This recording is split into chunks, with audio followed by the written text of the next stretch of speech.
guys, and in front of me is OPPO A5m, and let me show you how to reset all the settings on this device.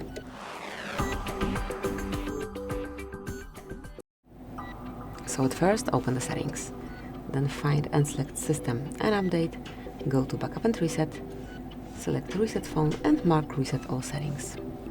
Draw your unlock pattern, and now if you truly want to get rid of all setup on your device, just remember that this operation cannot be undone, so you have to be 100% sure that you want to do it.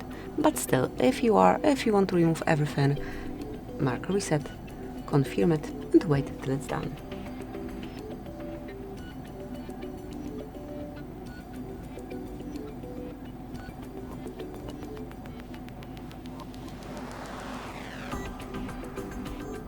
And that's it, that will be all. So, thank you for watching, please subscribe our channel and leave the thumbs up.